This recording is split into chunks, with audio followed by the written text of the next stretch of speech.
34 size blouse, shoulder 6 inches mark பண்ணிக்கலாம், shoulder down 6.5 inches mark பண்ணிக்கலாம், chest 1/4 பண்ணிக்கலாம், 8 inches, அதுக்கப்புறம் 2 inches extra mark பண்ணிக்கணும் for seamsக்காக. அதுக்கப்புறம் waist round 1/4 பண்ணி 7 வந்திருக்கு எனக்கு. அதுக்கப்புறம் seam allowance 3 inches extra mark பண்ணணும். அதுக்கப்புறம் ஷோல்டர் விட்த்து 2 inches 2.5 inches வைக்கலாம். அதுக்கப்புறம் நெக்கு லென்த்து 6.5 அந்த மாதிரி வச்சுக்கலாம். அதுக்கப்புறம் ஆர்ம் ரவுண்ட் கர்வ் மார்க் பண்ணிக்கலாம்.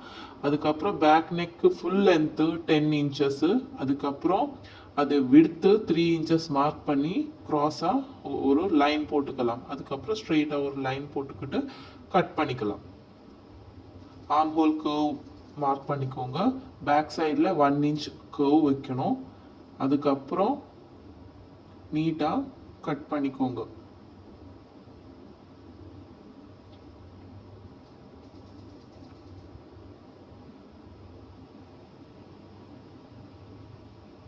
கட் பண்ணதுக்கப்புறம் இதுதான் பேக் பார்ட்டு. பேக்கில் டோரி வரும், பேக் ஓப்பன் வரும். அதுக்கப்புறம் ஃப்ரண்ட் பார்ட்டுக்காக இந்த லைனிங் கிளாத்தை அப்படியே வச்சுட்டு ஃபுல்லாக அவுட்லைனிங் ட்ரா பண்ணிக்கோங்க. ஃபுல்லாக அவுட்லைனிங் ட்ரா பண்ணதுக்கப்புறம் நெக்கு எவ்வளோ வேணும் அவ்வளோ 7 inches இருக்குது இதில். ஸோ 7 inches மார்க் பண்ணதுக்கப்புறம் 10 inch ஃப்ரண்ட் நெக் இருக்குல்ல, அந்த வி நெக் வரணும். அதுக்காக 10 inch மார்க் பண்ணியிருக்கேன். 10 inch மார்க் பண்ணதுக்கப்புறம் 3.5 inches அப்வர்ட்ஸ் மார்க் பண்ணிக்கோங்க. பட்டிக்காக வேஸ்ட் பெல்ட்டு 2.5 inches சைடில் 2.5 inches மார்க் பண்ணி 3.5 inches க்ராஸாக லைன் போட்டுட்டு 2.5 மார்க் பண்ணி கர்வாக ஜாயின் பண்ணிக்கோங்க.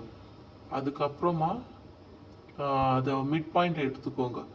ஃப்ரண்ட் பார்ட்டில் அதை மிட் பாயிண்ட் எடுத்ததுக்கப்புறம் 3 inches மார்க் 3.5 inches மார்க் பண்ணி ஸ்ட்ரெயிட் லைன் போட்டு அதுக்கப்புறம் ஆர்ம் ஹோல் கிட்ட ஸ்லீவ் ஆர்ம் ஹோல் ரவுண்டு கொஞ்சம் ஷேப்பாக மார்க் பண்ணதுக்கப்புறம் அந்த ஜாயிண்ட்டை பிரின்சஸ் கட் ஜாயிண்ட்டை மார்க் பண்ணிக்கோங்க. அதுக்கப்புறம் 2 inches மார்க் பண்ணி க்ராஸாக அதை ஜாயின் பண்ணிக்கோங்க. அதுக்கப்புறம் கொஞ்சம் எக்ஸ்ட்ரா ஃபேப்ரிக்காக எடுத்திருக்கேன்.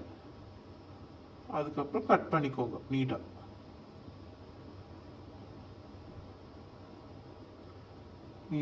வி ஷேப் கட் பண்ணி ப்ளவுஸை எடுத்துக்கோங்க. ஆர்ம் ஹோல் எல்லாமே நீட்டாக கட் பண்ணிக்கோங்க. பெல்ட்டு செப்பரேட்டாக கட் பண்ணிக்கோங்க. இந்த இதில் கட் பண்ணணுன்னா 1/2 inch கீழே ஃபேப்ரிக் எக்ஸ்ட்ராவாக கட் பண்ணதுக்கப்புறம் உங்களுக்கு எவ்வளோ வேணும் 3.5 2.5 இருக்கணும். அந்த மாதிரி பார்த்துட்டு இருக்கான்னு பார்த்துட்டு எக்ஸ்ட்ராவாக இருக்கிற ஃபேப்ரிக்கை நீட்டாக கட் பண்ணி எடுத்துக்கோங்க. இந்த belt front part,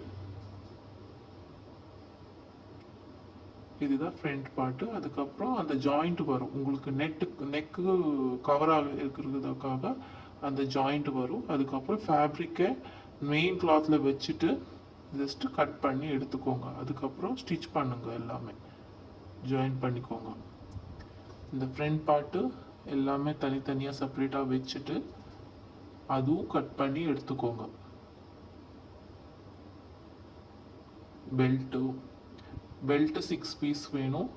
lining 2 pieces, main கிளாத்தில் 2 pieces வேணும். இப்போ ஃப்ரண்ட் பார்ட்டு ஜஸ்ட் அப்படியே கட் பண்ணி எடுத்துக்கிறேன். ஜாயிண்ட் பண்ணதுக்கப்புறம் எக்ஸ்ட்ரா ஃபேப்ரிக் இருக்கிறது நீட்டாக கட் பண்ணிவிட்டு எடுத்துக்கலாம்.